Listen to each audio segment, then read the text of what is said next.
Hey everyone, welcome back to the deep dive.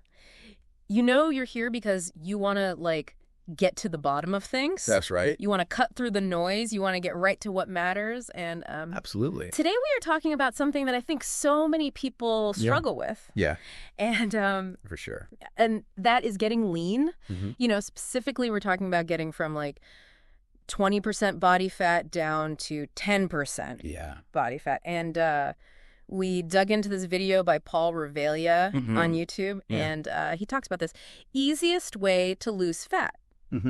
And we all know that easy is a relative term. Right. But I think what we want to do is really extract Yeah.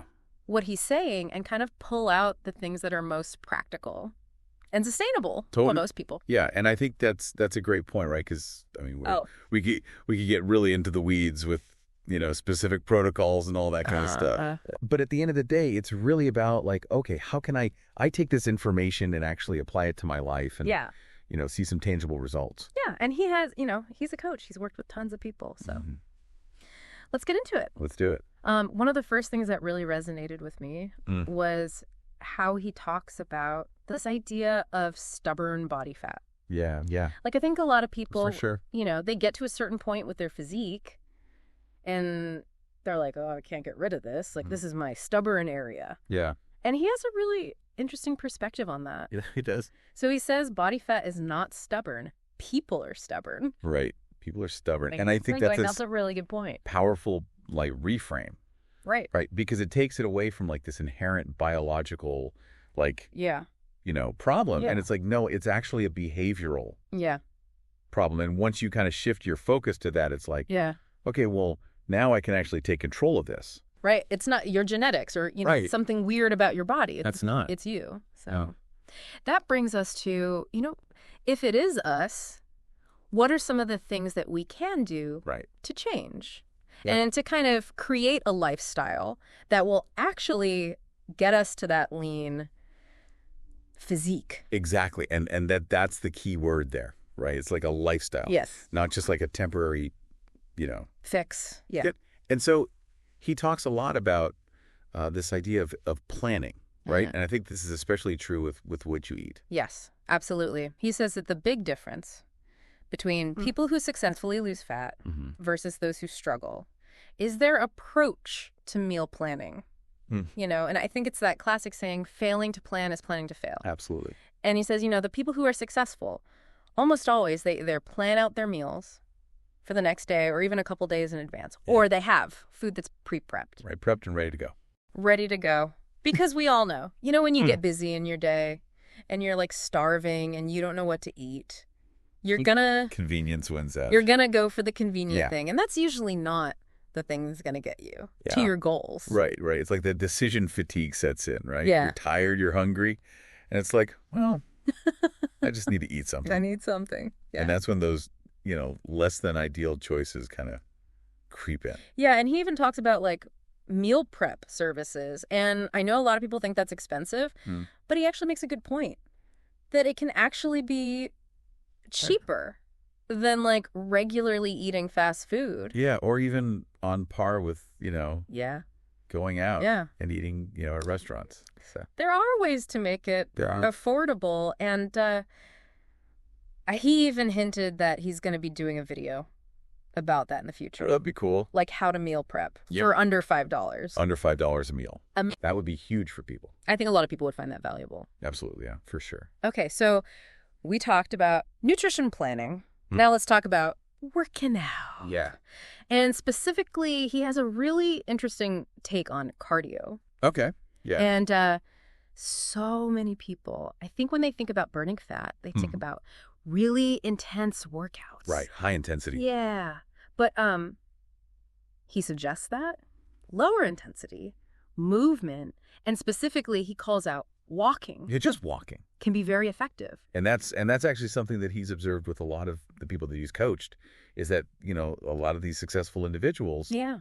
their primary form of cardio was walking. Walking. That's it. It's amazing. Which is interesting, right? Because you think about all the emphasis we put on HIIT training and really intense stuff. Yeah. But it's sometimes the simplest things Yeah. can be the most effective. Yeah. And, he talks about just general movement throughout the day. Like even fidgeting. It's even thing. He says there's research showing that. Yeah, there was a study that showed that individuals who, kind of fidgeted more and moved around more throughout the day actually were able to like prevent fat gain compared to their more sedentary counterparts. It's so interesting because if you think about, populations who have more sedentary lifestyles versus populations who are moving all day long, I mean, there's a pretty clear... Yeah, the link is there. Link there. And he even said that, like, when he was dieting down for bodybuilding shows, the only cardio he did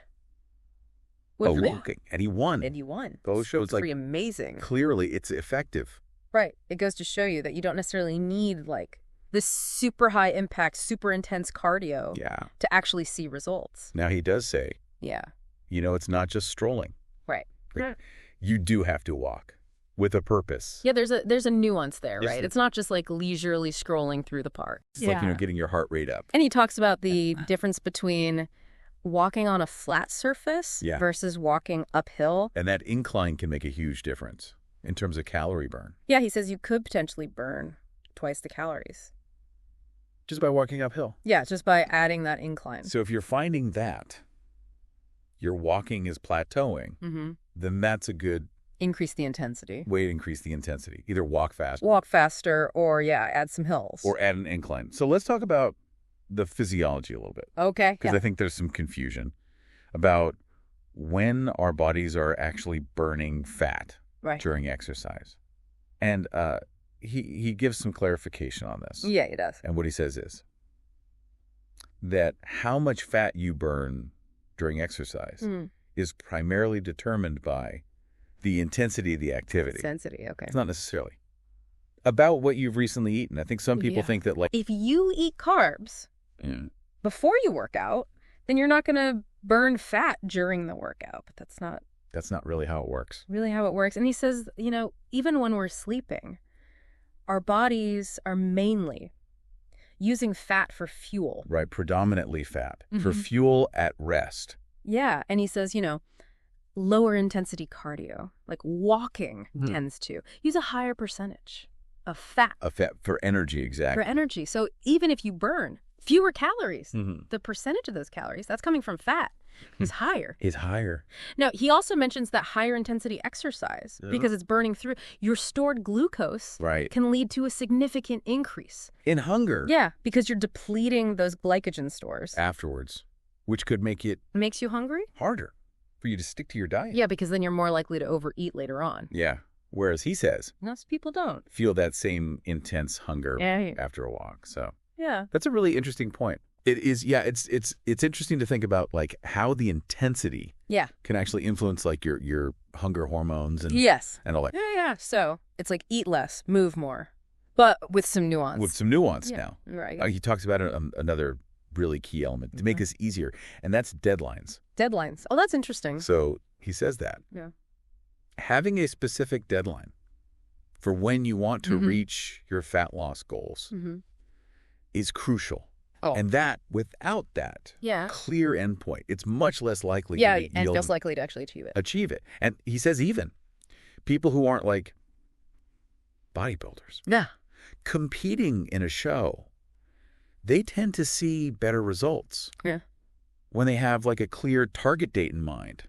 Right, because it gives you something to aim for, like a tangible goal. It creates a sense of urgency, I think, especially when things get tough. Fair. If you're like, I need to lose this much fat by this date, it helps you to stay. It keeps you accountable. Yeah. Accountable. And he gives the example of like their 90-day transformation. Oh, yeah, their challenge. And how, that built-in time frame contributes to people's success. Yeah. But it's not just the deadline, is it? No, it's not just the deadline. They also give them... They give them, like, meal plans? Training guidance? Training plans. And they also have, like, a support group. Yeah. Which I think is a huge thing. And so it's like they're kind of making it as easy as possible. Right. It's all about reducing the friction. Right. Making it as easy as possible to actually stick to the plan. Yeah. So I guess if we were to, like, summarize, what are the key takeaways here? Okay, so I think like the easiest way to kind of break this down is like 4 main pillars. Okay. So we've got simplified and planned nutrition. Okay.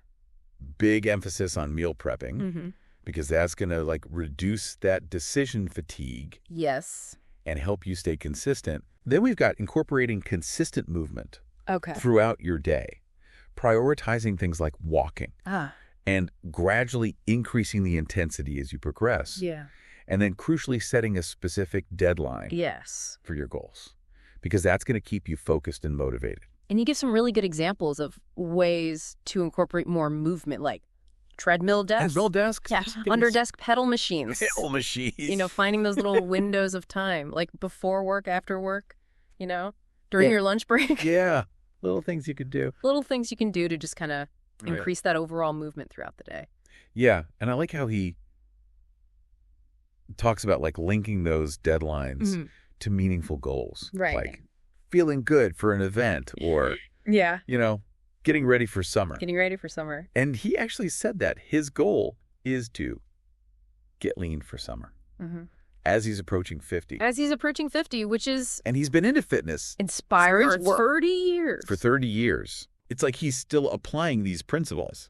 It's not just like something he tells other people to do. Right. He's doing it himself. He's walking the walk. So it seems like the easiest way to lose fat isn't about finding some like magic trick. It's not a magic bullet. It's about being proactive, planning your nutrition, moving consistently, setting clear deadlines. Setting those clear deadlines, I think that's a great way to summarize it. How you make it. It's about creating that structure. Easier. Yeah, but also making it sustainable for the long term.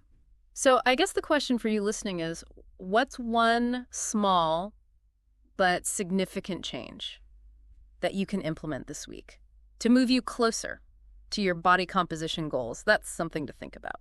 Absolutely. So thanks for joining us. Thanks for listening. On The Deep Dive. We'll catch you next time. See you next time.